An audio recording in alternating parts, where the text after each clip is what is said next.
Muito bem, amigos do Comente Bíblia. Esse é o primeiro vídeo dessa semana e estamos aqui mais uma vez. Obrigado a você que já é inscrito. E se ainda não foi inscrito, por favor, se inscreva, me ajude. Compartilhe esse trabalho voluntário com os seus amigos. Ok? Bom, no último vídeo nós paramos falando sobre o chamado de Jesus aos 4 pescadores, André e Pedro, João e Tiago. Há pouco, na semana anterior ou na outra, nós falamos dos 6 primeiros discípulos, né, que estavam seguindo a Jesus. Mas agora não são os discípulos que estão indo após Jesus. O caso aqui é que Jesus está chamando para serem discípulos, tá? A narrativa que eu olhei foi em Mateus 4, versículo 18 ao 22, tá? Mas você vai encontrar também essa mesmíssima narrativa no Evangelho de Marcos, no primeiro capítulo, do versículo 16 ao 20. E também em Lucas 5, do 1 ao 11. O chamado dos pescadores, dos 4 pescadores. Ok? E agora o meu amigo Holt, ele está meio doente, mas está aqui perto. Veio me fazer companhia. Bom, vamos dar seguimento aqui então. Eu vou para a narrativa de Lucas, capítulo 5, versículo 11, onde tem alguns detalhes que no Evangelho de Mateus e no Evangelho de Marcos a gente não encontra. Por exemplo, no versículo 1 logo, diz que Jesus estava perto do lago de Genezaré. Genezaré é o mesmo mar, né? Mar da Galileia. Ou Tiberíades, tanto faz. E diz que tinha uma multidão que estava acompanhando ele, queria ouvir a palavra dele, né? A palavra de Deus. E aí, quando ele viu os 2 barcos, dos 4 irmãos, ele entrou no barco que pertencia a Pedro, pediu que afastasse um pouco, e quando acabou de falar, ele falou com o povo, e quando acabou de falar, mandou que Pedro fosse para as águas mais profundas e lançasse as redes para a pesca. Aí o Pedro diz: mestre, nós nos esforçamos a noite inteira e não pegamos nada, mas porque és tu quem estás dizendo, né, então eu vou lançar as redes. Dá um trabalho tremendo. Você termina uma noite de pesca, você tem que arrumar a rede, né? Guardar a rede. Mas é isso aí. Se é o Senhor que está dizendo, conforme Pedro disse aqui, ele foi. No versículo 6 diz que quando eles obedeceram, pegaram tal quantidade de peixes que as redes começaram a rasgar-se. Então fizeram sinais a seus companheiros do outro barco, no caso o barco de João e Tiago, para que viessem ajudá-los. Então eles vieram e ambos os barcos estavam a ponto de afundar. E aí Simão Pedro viu isso e prostrou-se aos pés de Jesus e disse: afaste-se de mim, porque eu sou um homem pecador. E todos estavam perplexos, né, com aquela pesca, e como também Tiago e João, os filhos de Zebedeu, e que eram sócios de Simão. Diz aí no versículo 10, tá? Eram sócios, havia uma cooperativa de pescadores. Então André, Pedro, Tiago e João eram sócios. Bom, os primeiros 4 pescadores foram chamados. Não é o caso de pessoas que querem seguir Jesus. Aqui o caso é que Jesus agora está chamando. E Jesus então disse para Simão: não tenha medo, e agora em diante você vai ser pescador de homens. Então eles arrastaram seus barcos para a praia, deixando tudo, seguiram. Bom, deixando tudo, seguiram. Se você observar as outras 2 narrativas, você vai ver que o pai de João e de Tiago estava lá, Zebedeu. Ele ficou com aqueles peixes lá para vender, para fazer, ou seja, o produto daquela grande pescaria ficou com o Zebedeu, pai de João e Tiago, tá bom? Bom, agora o próximo passo é o ensinamento de Jesus em Cafarnaum. Coloque em sua memória o fato de Jesus não estar morando mais em Nazaré. Desde a época que ele fez o primeiro sinal em Caná, desceu para Cafarnaum. E, por último, agora ele foi morar definitivamente em Cafarnaum, onde Pedro, Tiago, esses pescadores moravam, né? Essa empresa de pesca vivia da pesca ali na beira do mar, então eles moravam todos lá. Ok? Bom, vamos então ao ensinamento de Jesus na sinagoga de Cafarnaum, está em Marcos 1, logo no versículo 21, diz que eles foram para Cafarnaum, e logo que chegou o sábado, Jesus entrou na sinagoga e começou a ensinar. Todos estavam maravilhados com o ensinamento dele, porque ele ensinava como quem tem autoridade, não como os mestres da lei, certo? E a mesma narrativa está em Lucas 4, verso 31 e 32. Agora vamos ver o que aconteceu nesses ensinamentos de Jesus na sinagoga. Marcos 1, do versículo 23 ao 28, vai falar sobre a manifestação de demônios, né? Diz justo naquele momento que Jesus estava na sinagoga ensinando, um homem possesso de um espírito imundo gritou: "O que queres conosco, Jesus de Nazaré? Vieste para nos destruir? Sei quem tu és, o Santo de Deus." Olha bem, nós vimos aqui o primeiro a declarar Jesus como o Cristo, o Messias, o João Batista. Ele primeiro apresentou como Cordeiro, depois falou claramente que Jesus era o Cristo.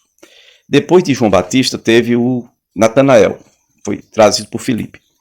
Depois deste, tem os samaritanos, que reconheceram bem direitinho Jesus como Messias. Não só o Messias Salvador de Israel, mas o Salvador do mundo, os samaritanos, que foram trazidos por aquela mulher. E, bom, é incrível, né? O Nicodemos não conseguiu entender que Jesus era o Messias. Mas aquela mulher samaritana, para quem Jesus se revelou, chamou pessoas, e essas pessoas reconheceram que Jesus era o Cristo. E agora nós vemos aqui demônios, espíritos malignos se manifestando e dizendo: nós sabemos que você é o Cristo de Deus, é o ungido de Deus. E Jesus, no versículo 25, diz que Jesus mandava que eles se calassem e saíssem. Jesus repreendeu o espírito imundo sacudiu o homem violentamente, mas saiu, né, gritando. Né? O homem gritando, ele saiu.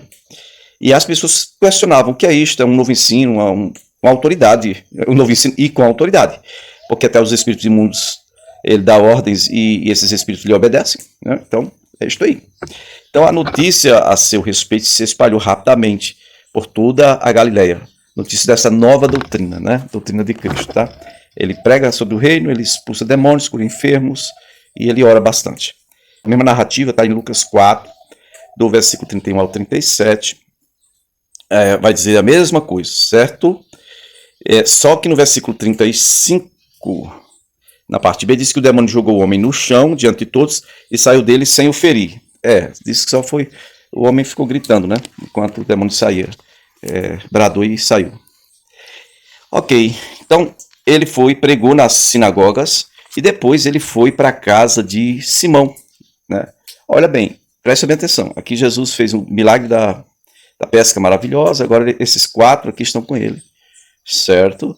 Então, agora ele vai para a casa do Simão, a quem ele deu o nome de Pedro. Está em Mateus 8, versículo 14 ao 17, diz que entrando Jesus na casa de Pedro, viu a sogra deste Pedro, no caso, acamada, né, com febre. Ele, tomando pela mão, a febre a deixou, e ela se levantou e passou a servi-los. E ao anoitecer foram trazidos a ele muitos endemoniados, e ele expulsou os espíritos com uma palavra e curou a todos os doentes. Isso aí. Esses são os 4 primeiros discípulos que foram chamados. Desses 4, só o André não ficou no ciclo mais próximo de amizade de Jesus. Só o André que não ficou mais próximo de Jesus. E a indicação que eu tenho aqui é que o André, ele já tinha responsabilidades. Então ele recebia do mestre e ele não tinha como simplesmente ficar colado, né, no mestre direto, como o João, por exemplo. Mas o João só largou do mestre quando o mestre se foi. Mas o André já tinha trazido o Filipe, no caso, anteriormente, nós vimos isso, e depois chamou o Natanael, que em outro lugar aparece como Bartolomeu. Tá certo? Bom, então vamos ver aqui. Ele curou a todas as pessoas, lá quando a noite caiu. Então, Mateus 8, no versículo 17, né? Diz que assim isso aconteceu para que se cumprisse o que foi dito pelo profeta Isaías. Ele tomou sobre si as nossas enfermidades e ele levou sobre si as nossas doenças.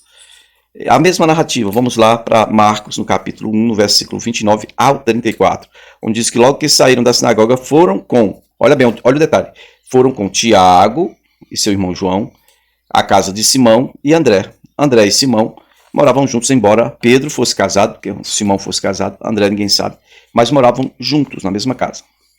Então a sogra de Simão estava de cama, estava com febre, e olha, nessa época a febre matava. Tá? Não tinha térmico não nessa época. E então, falaram dela, a respeito dela para Jesus.